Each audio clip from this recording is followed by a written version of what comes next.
না কেন এই কুকুরকে অপসারণ করব ইনশাআল্লাহ ইনশাআল্লাহ। এবং আমাদের পূর্ণ বক্তব্য, যেসব দোষ আমাদের সামনে বেড়েছে যে আমরা নাকি কুকুরকে হত্যা করেছি, মিথ্যে কথা মিথ্যে কথা মিথ্যে কথা। কুকুর কিভাবে মারা গেছে, কুকুর কিভাবে মারা গেছে এটা কেউ বলতে পারে না। আমরা বিশ্বাস করি আজকে আমাদেরকে ফাঁসানোর জন্য, আমাদেরকে জনগণের সামনে অপরাধী করার জন্য তারাই কুকুরকে বিষ খেয়ে মেরে ফেলেছে। যাতে করে আমরা জনগণের কাছে এই সুন্দর একটা আবাসিক এলাকা যাতে দোষী সাব্যস্ত হয়, মানুষ যাতে আমাদেরকে আঙ্গুল তুলে বাজে কথা বলতে পারে, এই বিষয়ে তারা তৎপর হয়ে আছে।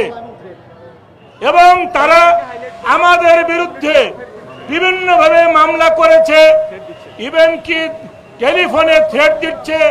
আমাদের সাধারণ সম্পাদক সম্মানিত, তারা বলে তারা নাকি বেওয়ারিশ, তারা নির্বাচন ঠিকমতো হয় নাই।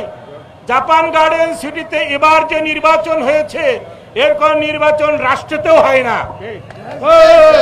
সুতরাং আমাদের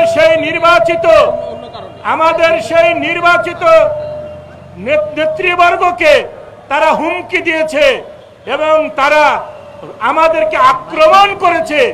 আমাদের গেট প্রায় 2-3 ঘন্টা বন্ধ রাখতে হয়েছে। কেন আমাদের এরকম অবস্থা হবে? কেন আমাদের এরকম অবস্থা হবে?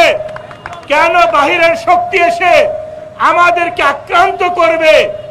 সেই দিন যদি আমরা মসজিদে এলান দিতাম যে আমরা আক্রান্ত হয়েছি, তাহলে আমরা, আমাদের মা বোন, আমার ছেলেরা বের হয়ে আসতো, তাদেরকে লাশও খুঁজে পাওয়া যেত না। তারা যদি মনে করে আমরা দুর্বল, কখনো না। আমাদের মসজিদ থেকে এখন থেকে আমরা যদি আক্রান্ত হই তাহলে আমরা এলান দেব এবং এই এলানে আপনারা সবাই বের হয়ে আসবেন। আমরা কোনোভাবেই চাই না বহির শক্তি আমাদেরকে আক্রান্ত করুক। এই মানববন্ধনে আজকে যারা সাংবাদিক ভাইরা আছেন তাদের প্রতি কৃতজ্ঞতা জ্ঞাপন করছি এবং যারা উপস্থিত হয়েছেন তাদেরকেও প্রতি কৃতজ্ঞতা